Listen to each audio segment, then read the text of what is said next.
जो ज़ुबान ज़द-ए-आम बात वो ये है कि इस मुल्क का ताजिर एक बड़ा फैक्टर उसमें मौजूद है जो अनडॉक्यूमेंटेड इकोनॉमी चलाता है। इस पे आप क्या कहेंगे? देखिए ये जो इश्यूज़ है ना, देखिए दो मामले हैं। एक है अनडॉक्यूमेंटेड इकोनॉमी को डॉक्यूमेंट करना, बिल्कुल ऐसे। लेकिन अगर आप सच्ची बात ये है कि अगर आप इस बजट को आप देखें तो हम तो अनडॉक्यूमेंटेड इकोनॉमी की तरफ सबने सफर तय किया हुआ है। अच्छा, ठीक है ना जी, तो हमने तो वो सफर तय किया, हम तो कहते हैं यानी वापसी की तरफ सफर जी शुरू हो जी गया। जी माजरत के साथ हमने, देखिए कौन रोकता है कि आप लोगों को टैक्स नेट के अंदर शामिल करें, आप नई बिजनेस कम्युनिटी को उसके अंदर लेके आएं, हम तो मना नहीं करते। लेकिन प्रॉब्लम यह है कि एक इदारे की जो नाअहली है वो इस वक्त पूरा मुल्क, पाकिस्तान की गवर्नमेंट भी, ये हम सब मिलकर भुगत रहे हैं। ठीक है ना जी, और वो इदारा अपनी नाकामियों को छुपाने के लिए बेसिकली ऐसी चीज़ें लेके आता है कि वो उनको पता है कि अल्टीमेटली से मसाइल होंगे और उनके पास छुपने के लिए उस सारी मामले के पीछे चीज़ होती है। दूसरी बात ये देखिए, आपने जो बात की, देखिए ये हमारा तुम्हारे वाला मामला नहीं है। ठीक है, देखिए मुजाहिद साहब, ये हमारे साथ सियासी तौर पर हमसे मुख्तलिफ हो सकते हैं, बिल्कुल सही है। ये इंतखाब में दूसरी सतह पे हो सकते हैं, लेकिन देखिए ये ग्रॉस रूट लेवल के लीडर हैं, ये मार्केट में रोज जाते हैं।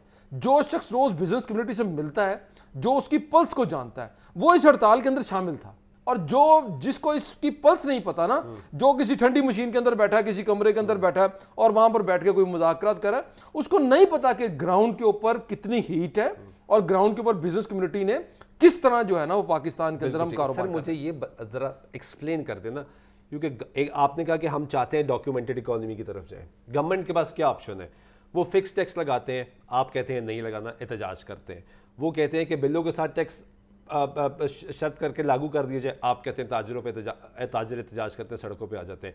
वो कहते हैं भाई अगर आप ट्रांजैक्शंस कर रहे हैं, पैसे बैंक में रखते हैं और आप क्योंकि टैक्स नहीं दे रहे तो हम वहाँ से टैक्स ले लेंगे। सरकार ने तो टैक्स देना था। किस बात पर आप आते हैं सर? देखिए मैं अर्ज कर दूं आपको, देखें बात इतनी सादा नहीं है। पहली बात तो गवर्नमेंट की तरफ से ऐसा कोई प्लान नहीं आया कि जिसके अंदर वो टैक्स नेट को बढ़ाना चाहती है। मुझे इस बजट के अंदर कोई रिफ्लेक्शन ऐसी नजर नहीं आती। आपको नहीं नजर आती? ठीक है ना, अगर कोई आती है तो हमें बता दें कि कैसे वो टैक्स नेट को बड़ा करेंगे।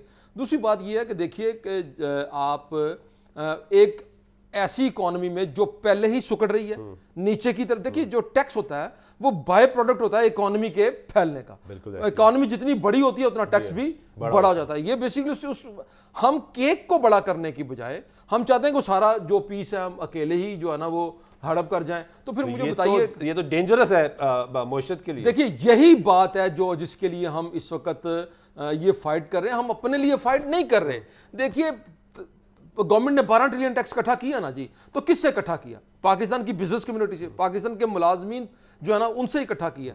तो हम ये चाहते हैं कि ये टैक्स नेट बड़ा हो, पाकिस्तान की जो रेवेन्यू वो बढ़े। लेकिन आप भी और व्हाट्सएप इसके बाद आपने भी, एक मेरा बड़ा कॉमन सवाल है, ये सवाल आम आदमी का सवाल है, ये सवाल उस शख्स का है जो नौकरी करता है, जो नौकरी पेशा है। वो ये कहता है कि मेरी तनख्वाह से तो टैक्स कटता है और उसमें इजाफा भी होता है और वो मुसलसल कटता है, लेकिन वो ये कहता है कि इस मुल्क में जो सरमायादार है जिसमें बहुत बड़ी तादाद ताजरों की है, वो कह रहे हैं जो टैक्स उनको शरह देनी चाहिए वो नहीं देते। उनको क्या जवाब देंगे? देखिए मैं बिल्कुल, देखिए जो लोग टैक्स नहीं देते हम उनकी, देखिए लाहौर चैम्बर में हम सिर्फ उनकी नुमाइंदगी करते हैं कि जो टैक्स पेयर है, हमारे मेंबर्स वही हैं जो टैक्स पेयर है। और मैं नहीं समझता कि कोई बिजनेसमैन अगर वो टैक्स पेयर ही नहीं है, अगर वो रजिस्टर्ड ही नहीं है, तो कम से कम मेरी डिक्शनरी के अंदर तो वो फिर बिजनेसमैन नहीं है। ठीक है ना जी, तो इसलिए मेरा ख्याल है कि ये साइड का एक इशू है। आज की तारीख में इसका इस हड़ताल के साथ कोई ताल्लुक नहीं है और गवर्नमेंट जो हम पर इम्पोज करने जा रही है उसका भी इसके साथ कोई ताल्लुक नहीं। ये बिल्कुल डिफरेंट स्टोरी है जिसको समझने की जरूरत है। नहीं सर, डिफरेंट इसलिए नहीं है ना क्योंकि देखें गवर्नमेंट एक आम आदमी, अब मैं क्योंकि आम आदमी की गुफ्तगू कर रहा हूँ, वो इस सबसे लिंक्ड है ना, क्योंकि टैक्स का मामला है। वो कहता है मेरी तनख्वाह से कट जाता है। जो ताजिर रहनुमा है वो डबल बुक्स रखते हैं, वो बुक रखते हैं जिसको टैक्स डिक्लेयर किया जाता है, एक किताब वो रखते हैं जिसमें बाकी खाते लिखे जाते हैं और वो शो ही नहीं किया जाता। तो ये भी तो एक इशू है ना। देखिए मेरा ख्याल है कि इसका अगर कोई हल है ना तो वो ये है कि इदारा अपनी परफॉर्मेंस को इम्प्रूव करे।